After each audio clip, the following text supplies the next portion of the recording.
Hey guys, welcome back to another week of the Unnamed Cybertalk. What's that? I just came back. Sorry, I bounced out, guys. Yeah, no, you bounced out again. Anyway, this week, guys, crazy things are happening in the automotive industry. You have to be under a rock right now to not know that a lot of dealerships, looks like about 15,000 dealerships in the U.S. use this product, use a company called CDK Global, who had a data breach and actually shut down the dealer management systems yesterday. Mm-hmm. And based on what we saw, the dealer management systems came back up last night, and this morning they're back down. A lot of interesting stuff. So, I don't know. I don't remember what we had scheduled to talk about today, but I think Chris had a few comments about what he's seen so far. Yeah, like first of all, my internet sucks. So let me just get that right out of the way real quick. If I pause or whatever for whatever reason, I'm having packet loss today. So good times. Is that because of your VPN? Working. Chris, is that because of your VPN? No. You have a direct VPN with CDK by chance? Always on? All data traverses it? Always? Open network. Your network is our network. I think we froze again. There he is. He's back. CDK. I'm back. All right. I will try to get through this and this internet crap that's happening, but all right. CDK. The direct VPN thing is one thing. Like you guys were talking about that, like where they require all the dealers to have a direct VPN. It got worse though. Apparently the software requires administrative rights, so they're probably like system level, which means for the software to update, it has to have admin privileges. And yeah, that's kind of a risk. So Chris, why is that? What is a VPN for those who don't know? And why is it a problem that give access to this software at an admin level? So a VPN is just a private tunnel. You're going over the internet, but it's encrypted and you're going back realistically to CDK's data centers. So it's where they run their software. Mm-hmm. So it's a direct link to their software. The problem with the admin part is if that gets compromised, they can do whatever they want on that computer. And if they can then get to admin level in that computer, they can then move to other computers in your network. That's called moving laterally. Mm-hmm. And they can get to whatever your crown jewels are. We're about 15,000 dealerships. Right. And from what I saw is a lot of them were being told to turn that VPN off because they were afraid of what was happening inside of these CDK data centers. So it's a direct link back to them. It's a supply chain attack, like we've talked about before. If I was the group that attacked them, I would have just laid low for a while and tried to get into the 15,000 dealers. We don't know that they're not already there. Yeah, that's true too. Like how long have they been in there? How long did they lay low? That's true too. So we'll see. Especially when the software had admin rights. Yeah. Meaning, Chris, I don't know if you saw this, but I shared in the private chat that I found the Reddit post that somebody was claiming that they did a quick survey and 17% of the people he surveyed found compromised systems on the at the dealerships. Yeah. So, and that's just an initial triage. That's significant. And it's from Reddit, so we don't know that it's 100% accurate. And the reports will come out after everything's cleaned up. But is this going to be a okay? Sadly, Reddit sometimes is actually a good source of news, and I hate to say that. Obviously, there's stuff you got to be careful about with that, but like usually in those cases, you'll find breaking news in Reddit before it actually hits the public. Yeah, I actually saw a news report. There was a CBS report for this, and then I found the people they were quoting from Reddit sitting in that service manager thread. So, well, it's sort of like the man on the street right now. As far as like the Reddit, you're getting people at the dealerships. Yeah, and they're kind of it's like interviewing somebody in the middle of a thunderstorm. Yeah, instant unvetted information. Yeah. Well, that's the same thing with X, right? So you have Twitter/X and you have Reddit where these people can't do their job and they might post like the letters. Did you see the letter from CDK? There was a couple that I've seen. Yes. Yeah, where they said they won't. They definitely will not be back up today because of the second attack. Like, there's no chance they're gonna be back up today. So, it's interesting. I haven't seen anything on their website that they've officially told the world what's going on. But I do find it funny that they sell cybersecurity services. That's kind of entertaining. Well, CDK, I was talking to Bob before the show. CDK was an offshoot of ADP. And years ago, for those that don't know, I used to work in the trucking industry. I remember the dealership, I was with a Freightliner, a Zuzu dealership. And we went ahead and went from pen and paper to digitizing the whole system. And ADP was the company that went in. Now, ADP now owns a whole suite of basically, it's what they call turnkey operation, where they put all these services under one software suite. So it's not just the service desks that you worry about now. It's all of your finance desks. Every credit app that's applied for, all the insurances, all the vendor relationships, payrolls, all these staff that work at these dealerships who are there or have worked at these dealerships are potentially exposed. All of the, so it's everything that touches advertising. The dealerships spend a fortune on advertising on a weekly basis. And so all of this is being potentially exposed. 15,000 of these. And then you just start doing the math. It literally could be a tsunami of exposure, which is what the FTC was trying to prevent. Right. When they put the safeguard rules in. Yeah. Well, then 10 days ago, Finley Auto Group was hit with a cyber attack too. They came in on June 9th to ransomware, and they've already been sued. Right on the anniversary. Yeah, they've already been sued. So that's an interesting point because was Finley? We don't know if Finley was a CDK customer, but that could have been how they got in initially. Yeah, I know that people claimed there was a ransom note on their computers when they came in, so probably different. But yeah, maybe CDK was. We don't know this, but they could have been the way they got ransomware. Maybe that's how they got in. Who knows? But I do know they've already had a class action lawsuit filed. That, by the way, they only took 8 days to file a class action lawsuit. They're going to move pretty quickly on these. That's how quick these lawyers are jumping on this stuff. Like with people that are affected by this. Well, there's blood in the water, and there's going to be a lot of exposure. I mean, think of a Porsche dealership. What's their clientele? They're going to get sued as well. There's a lot of attorneys who are going to make a lot of money because of this. Well, and we say we talk about these companies like this, but it's like it'll be interesting to see what was CDK doing, and how were they exploited? Like what led to them being attacked? Like what vector did they take? What was the initial infection point? Like what really happened? And are they a public company? I don't think they're public. I'm not sure. No, they are. They're on NASDAQ. They're a private company, but they're on NASDAQ. Interesting. They got to be issuing shares. I would assume they're issuing on NASDAQ. Yeah. They'll have to report to the SEC then. So they're going to have it. What is that? 10K? 8K? What's the report they have to do, Chris? 8K. 8K.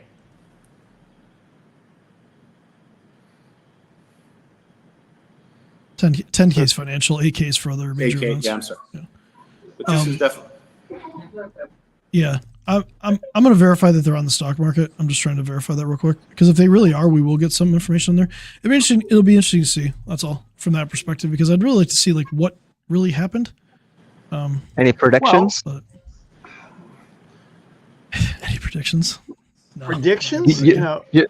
User error, credential stuffing. Could be a vendor. There's so many different places where this vector probably phishing, just because that's the most common vector. Actually, I don't think they're NASDAQ anymore. Yeah, I think they got taken private. I'm assuming it was phishing at some sort, but what I'm anxious to see is how they moved laterally so quickly. Because if it actually hit dealerships from a vendor, what were they actually doing this VPN cybersecurity wise? That's where my curiosity really lies. His too, was it? apparently. Was this too centralized? Once they got It's in? all good. Yeah, it doesn't look like they're unstuck. So they're not publicly traded anymore. So they are private. So we won't get an SEC report for it. Then that'll come up in the lawsuits because they're going to have discovery at that point. Yep. Well, hopefully they're more open before that point. Like hopefully they actually come out and they say exactly what happened and what efforts they're making to improve. I mean, they're gonna have to tell the dealers. They have 15,000 dealers. They're gonna have to tell them like, hey, this is what happened. These are the steps that we're taking to make sure this doesn't happen again. These are additional steps that we're going to take to protect your networks because now we've already shown that we're a risk to you. So we're sitting here selling you cybersecurity services and IT services, but we're actually an arguably a bigger threat to you than even like hackers because we can cost 15,000 businesses to have problems. Yeah. So we can bring the hackers right to your business for you. No problem. Well, and from a marketing perspective, listing how many clients you manage for cybersecurity on your website, cool. Big, turns into a target. Something to swing. But it says, hey, you compromise us. Look at what we have for you. And I feel like that might be a factor. I just did a quick Google search for publicly traded car dealerships. I just came back with about a dozen that might have to file. Oh, they will. They'll file the case. That report anyway.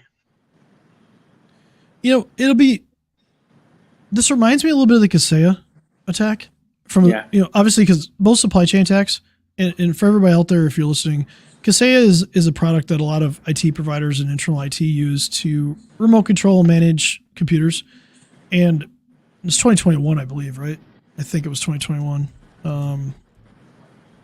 Late 20, early 21. 20, I think it was 20. Around there. It was July 2nd, 2021. It was July 2nd, 2021. So we're on the 3-year anniversary coming up here. And it was taken down for like almost a month. Mm-hmm. And it was all ransomware was deployed through it because there was a vulnerability. This is similar in the fact that you get into a company like this, you talk about SolarWinds too. That was 2020, late 2020. Mm-hmm. This supply chain thing is a big problem. And it's even worse when they have direct connections into your network. Like it's one thing if they don't, like, yeah, you might not be able to, like, let's say Intuit, let's say that it runs QuickBooks. Let's say hypothetically they get hacked, right? They don't have an in on your network, or they shouldn't anyway, right? If you're using QuickBooks Online, on your network, right, on your computer, so they can't install software. So you're relying on them to make sure that they have a good incident response, they have good backup, they can restore things, they can get back up and running, things like that. This is different though. They have a direct connection and privileges on your network that you can't, that you're required to have to do business with them. So what does this look like for their competitors in this space? Yeah. Like their competitors, if they don't require that same level of risk, like if you're actually doing risk management and you're looking at that and you're doing third-party vendor management, like you should be vetting your third parties, your vendors, there's a good chance that they could lose a lot of business out of this. Well, change up their own report. They report that they published in 2020 for the state of cybersecurity for car dealerships actually said that 84% of your customers won't come back after having their data breached. So I'm wondering if that's going to apply to the dealerships. Just like prophecy. How many dealerships are there in the United States? Good question. Let's have fun with that. Let's see, 15,000 or CDK. So let's see here. While you're doing that, I mean, the other thing to keep in mind, depending on how this was deployed, we were playing around with the idea that if I was a bad guy, what I would do is I would hire somebody or bribe somebody in one of these dealerships to get access into the network. I didn't even have to get, because of the way the VPNs are set up, I don't have to necessarily be inside of CDK. I could have been in one of the clients or be getting information now as far as what steps they're trying to do to remediate this.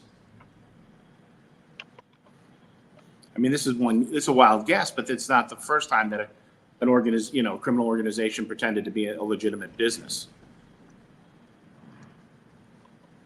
There's a lot of ways to spin this, especially if you know who you're going after, right? Yeah. But one of the things that tipped them off also is the fact that, they are named in the FTC safeguards. And why are they named? Because they have so much information. So that's made all of a sudden all of these, criminal organizations target them. So, I mean, if you're one of those 13 businesses that are named in the FTC safeguard rules, such as accountants, bookkeepers, trust and estates, you should be on guard. That's true. Okay, I have some numbers. New car. Oh, did you find 18,000 for new car dealerships? So they're saying 18,263 for light vehicle dealerships. Roughly, let's say 18,000, a little over 18,000 light dealerships. There's an additional 26,500 used car dealerships. Mm-hmm. Wow. And then you got to consider the truck dealerships, the RV dealerships, the snowmobile dealerships. Well, that's the thing. That's the thing that CDK do. They do all that, or are they mostly auto? Parts are parts. They move into multiple. I worked in a truck dealership. No. I just mean for CDK's customers base. So they when they say 15,000, are they talking about 15,000 car dealerships, or are they talking about like across? That's the one thing I'd have to have a report, but I'm betting it's the whole enchilada. I bet they included everybody. Okay. Either way, let's assume for just fun's sake that it's just auto dealerships. If there's only 18,000, a little over 18,000 new dealerships in the United States, and then there's 26,000 used, so they have like a third. Yeah, at least it could be more. It could be far more than that, but at least a third. That's wild. This is like Change Healthcare level of access, because Change Healthcare does like a third of the transactions in healthcare in the United States. So, and by the way, if you guys didn't see that, the government changed the rules so Change Healthcare could file all of the disclosures for that cyber attack for all the people affected by it. They initially told all the small physicians' offices and stuff like that they had to file, and then they changed their tune and allowing Change Healthcare. So they can go to Change Healthcare and say, we want you to file for the breach disclosure on our behalf, and they can do that. They changed the rules for that. That's how bad that was. It's going to be an interesting to see what the FTC does with this. And this might be the same thing. They may force CDK Global to actually do all the breach disclosures. That'd be interesting. It'd be interesting to see. It was very interesting to see what happens. Either way, it's terrible. It's horrific. So they have access to all this personal information. We're kind of rambling on this one. What should dealerships be doing today? They've already been told. We've seen that there's been potential that the local machines are compromised because of the VPN. If they've been told to shut down their VPN, which is great, but how can they know that they're safe? They should contact one of the four of us. Reach out to one of us. We all have tools and abilities to scan their networks to see what machines are compromised. We can look through that. We can see how their networks are currently. What did you say, Bob? There was they believe it's 17% are known infected. The Reddit post said 70% of the people he polled said that they had compromised systems on their network. Yeah, we do. Everybody here does a risk assessment. We all have the tools to do that for any dealership, any other business. But yeah, that's something you should be doing today, immediately, because just because you shut the VPN does not mean that the bad guys are still not in your systems. So the real message here, I think, for everyone that's still here and watching, if you know somebody that runs a dealership or works at a dealership, put us in touch with them. Yes. Because we can help. And we're all on a mission to protect people from the bad guys, and this is what we do. Cool. And with that, I think that's all we got for this week. It's going to be an interesting recap for next week, because I'm sure this is still going to be playing out, and the impact in the dealerships is going to be crazy. Anyway, Mr. Matt, you have any parting comments? No, my cybersecurity team, the young ones in training are getting antsy. They're really riled up about the lack of care this vendor seem to have for their dealerships. So I'm really curious to see how this plays out. They see, oh my gosh, they seem like they're tearing up the place because of this. They are literally tearing up the Burger King. I think I'm going to go excuse myself. They got upset. It wasn't the sugar. It was all. It was 20 minutes of me rambling on. Carl, any parting comments? I worked in a dealership. I understand the stresses that go on there. And my heart goes out to everybody who's dealing with this, because it's basically shut down. The people are not going to work today. And I think everybody's in the same business. You know, we're all in the same business of making sure businesses don't go out of business. And, you know, that's where we are right now. So worst thing you can do is put your head in the sand and not do anything. And we'd love to, you know, we don't want to see anybody suffer like this. We know how many people get employed and how many people are, if you're the owner, I know how many people are depending on you today to make sure that they can make payroll. And Mr. Chris. Well, if my internet would keep working, I would have a lot more. So fiber should be available everywhere for everybody, right? Guaranteed fiber. I think we have to reinvestigate too big to fail in this world. I think we've got to the point where consolidation has become a big problem, and cyber techs are making it worse. When you consolidate down to a couple of vendors that provide services for so many people and have access to so much data, you've actually created a funnel straight to data that gets more people exposed. And I think it's something that needs to be addressed. Well, that's it for this week. And I know Matt and Carl, you are out and about, so I'll let you guys get back to what you're doing, and catch everybody next week. Yeah, have a good week, guys. All right, take care, guys. I'll talk to you next week.